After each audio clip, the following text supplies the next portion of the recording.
Epstein file की। जो Epstein file जो कि वर्ल्ड की जो बड़े बड़े नेता हैं, जो पॉलिटिशियंस हैं, जो बिजनेसमैन हैं, जो उनके कुकर्म हैं, उनकी जो फाइल वायरल हुई हैं, तो उसकी जो पूरी डिटेल है वो मैं आपको बताऊंगा इसके वीडियो के ज़रिए। जो एप्स्टीन फाइल में,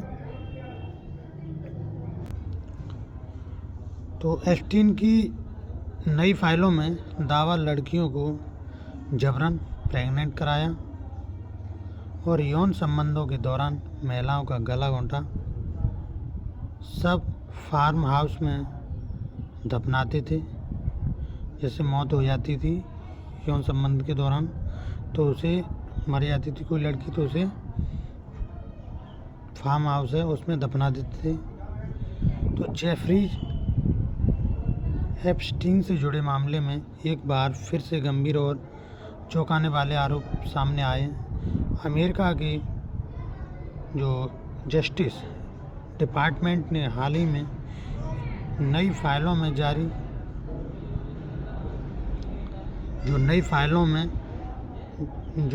उन्हें जारी किया है और उस फाइलों में नाबालिग लड़कियों और महिलाओं से दरिंदगी का खुलासा सामने आया है। इस फाइल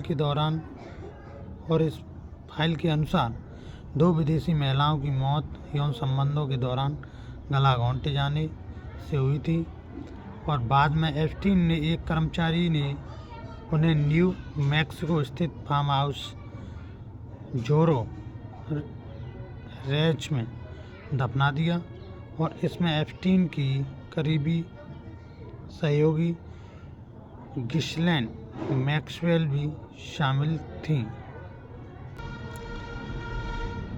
तो इस एक नया फाइल के अनुसार एक नाबालिग लड़की ने खुद को ह्यूमन इक्यूबेटर यानी कि अंडे सहेजने वाली मानव मशीन की तरह इस्तेमाल करने का दावा किया गया। इस जो ईमेल के अनुसार जोरो रेंच में लड़कियों को लंबे समय तक बंद रखा गया और उनसे जबरन गर्भधारण कराया गया, बच्चे पैदा कराए गए और जन्म के बाद ये बच्चे गायब हो गए। एक महिला ने आत्महत्या की कोशिश की थी और नई फाइलों में यह भी बात सामने आई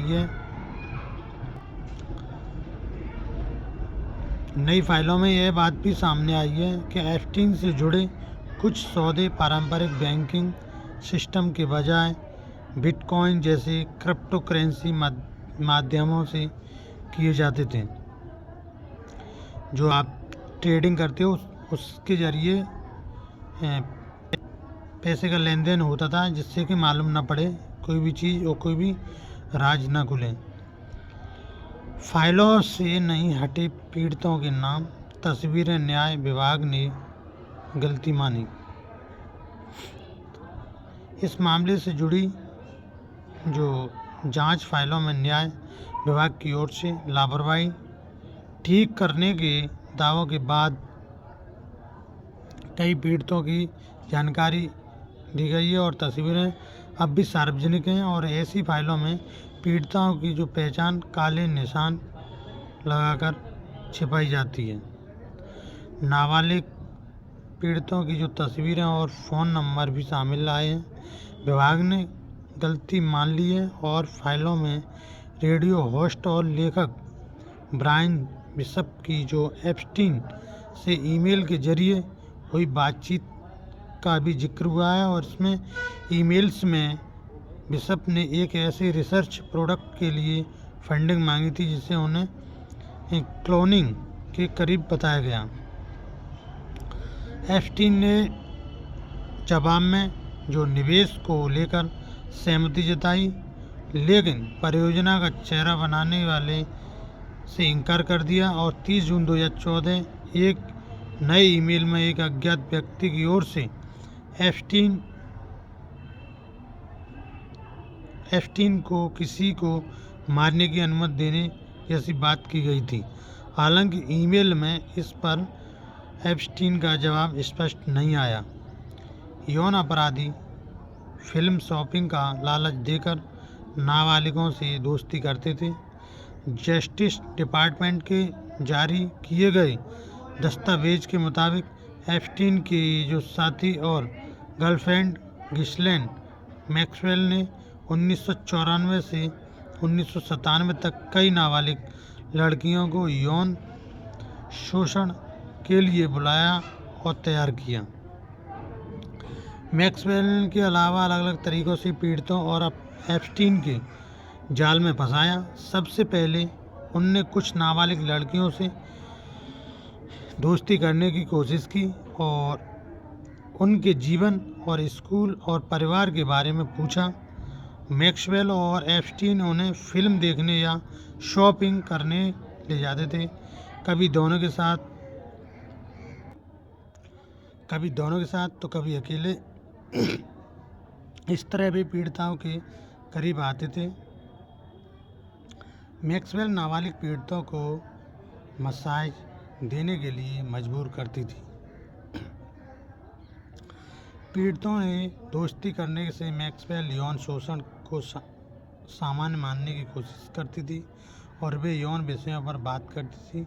नाबालिग पीड़ितों के सामने कपड़े उतारती या जब पीड़िता नग्न होती तब मौजूद रहती। कई बार वे एप्स्टीन के साथ यौन गतिविधियों में भी मौजूद रहती थी। मैक्सवेल पीड़ितों को एप्स्टीन मालिश करने के लिए कहती और कई मालिश के दौरान एप्स्टीन ने पीड़िताओं का यौन शोषण किया। इसके अलावा एप्स्टीन कुछ पीड़ितों को पैसे ऑफर करते थे और मैक्सवेल उन्हें यह मदद स्वीकार करने के लिए उकसाती थी, जिससे पीड़ित कर्जदार महसूस करती और उन्हें लगता कि दोनों उसकी मदद कर रहे हैं। एप्स्टीन फाइल्स में बिल गेट्स, एलन मस्क समेत कई हस्तियां शामिल हैं। एप्स्टीन से जुड़े जांच की लाखों फाइलें सार्वजनिक हो गई हैं। 30 जनवरी को जारी इस डेटा में 30 लाख पेज, 1.80 लाख तस्वीरें और 2000 वीडियो शामिल हैं।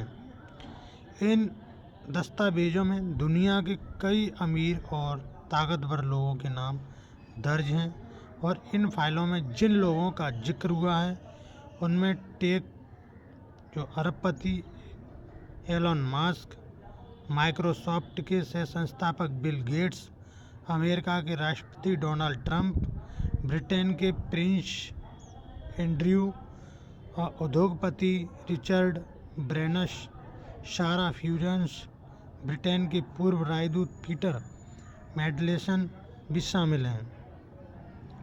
हालांकि सरकारी एजेंसियों ने साफ किया है कि किसी दस्तावेज में नाम आने का मतलब ये नहीं है कि उस व्यक्ति ने कोई अपराध किया हो। दस्तावेज में जेफरी एप्स्टीन और एलन मस्क के बीच बातचीत की जानकारी सामने आई और नवंबर 2012 के एक ईमेल में मस्क ने लिखा था कि एप्स्टीन के जो थाईलैंड पर सबसे वाइल्ड पार्टी किस दिन होगी। तो फाइलों में कुछ तस्वीरें शामिल हैं जिनमें प्रिंस एंड्रयू एक महिला के साथ झुके हुए दिखाई देते हैं और महिला की पहचान नहीं हो सकती है। प्रिंस एंड्रयू की जो पत्नी सारा फ्यूसन का नाम भी कई ईमेल्स में सामने आया है। ब्रिटेन के जो पीएम स्टारमर के इस्तीफे की मांग चल रही है अभी, क्योंकि जो इधर एप्स्टीन विवाद के चलते ब्रिटेन प्रधानमंत्री की जो स्टारमर पर इस्तीफे के दबाव बढ़ता जा रहा है और वेल्स से लेबर पार्टी के एक सांसद ने प्रधानमंत्री से पद छोड़ने की मांग की और शर्मसार के होने के चलते स्टारमर ने गुरुवार को उन लोगों से सार्वजनिक रूप से माफ़ी मांगी जो कि एप्स्टीन से जुड़ी मामले में आहत हुए हैं। दरअसल अमेरिका में जो ब्रिटेन के पूर्व राजदूत पीटर मैडलेसन की भी एप्स्टीन फाइल में तस्वीरें आई हैं। इसमें जो मैडलेसन एक महिला के साथ सिर्फ अंडरवियर और शर्ट पहने दिख रहे हैं। वही महिला बाथरूम में है और ब्रिटेन प्रधानमंत्री की स्टारमर ने ही दिसंबर 2024 में जो मेडलेशन को वाशिंगटन में ब्रिटेन का जो राजदूत नियुक्त किया था। दावा है कि पीएम को मेडलेशन और एप्स्टीन के बीच दोस्ती की जानकारी पहले से थी। दावा ब्रिटेन में जो तत्कालीन प्रधानमंत्री और दावा है कि ब्रिटेन में तत्कालीन भारतीय उच्चायुक्त के नाम का भी जिक्र किया गया है।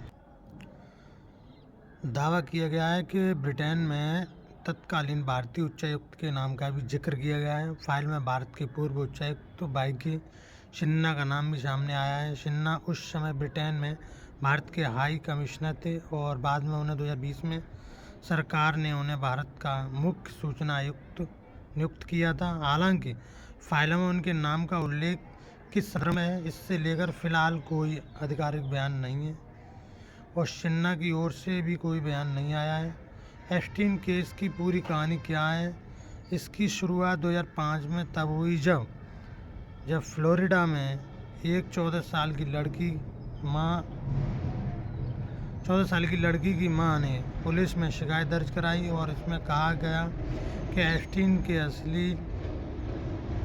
एप्स्टीन के आलीशान घर में उनकी जो बेटी को मसाज के बहाने बुलाया गया था, लेकिन वहां पहुंचने के बाद उस पर सेक्स का दबाव डाला गया।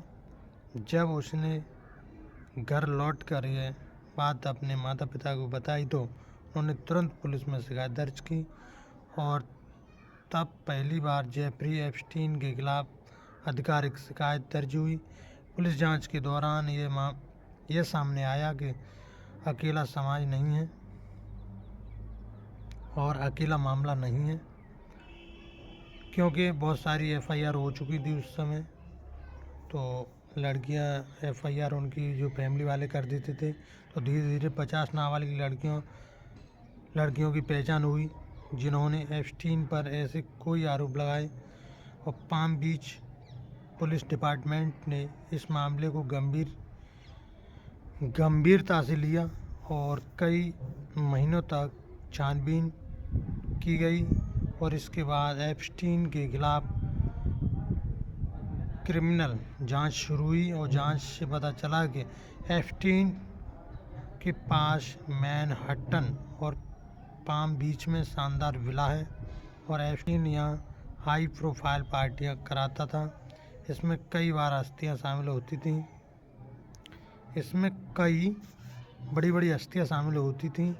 एप्स्टीन अपने निजी जेट लोलिला एक्सप्रेस से पार्टियों में कम उम्र की लड़कियां लेकर आता था और यह लड़कियों को पैसे, गहने का लालच और धमकी देकर लड़कियों को मजबूर करता था।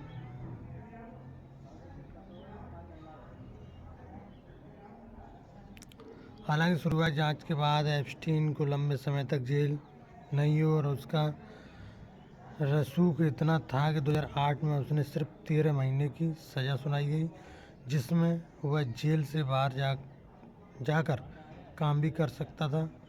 और जेफरी एप्स्टीन न्यूयॉर्क का करोड़पति फाइनेंसर था और उसकी बड़े नेताओं और सेलिब्रिटी से दोस्ती थी। उस पर 2005 में नाबालिग लड़की के साथ यौन उत्पीड़न का मामला। जेफरी एप्स्टीन न्यूयॉर्क का करोड़पति फाइनेंसर था और उसके बड़े नेताओं और सेलिब्रिटी से दोस्ती थी। उस पर 2005 में नाबालिग लड़की के साथ यौन उत्पीड़न का आरोप लगा और 2008 में उससे नाबालिग से सेक्स की मांग करने का दोषी ठहराया गया और उससे 13 महीने जेल हुई और 2019 में जेफरी को सेक्स ट्रैफिकिंग के आरोप में गिरफ्तार किया गया, लेकिन मुकदमे से पहले ही उसने जेल में आत्महत्या कर ली और उसकी पार्टनर जो गिस्लेन मैक्सवेल को 2021 में उसकी मदद करने के आरोप में दोषी करार दिया गया और यह 20 साल की सज़ा काट रही है।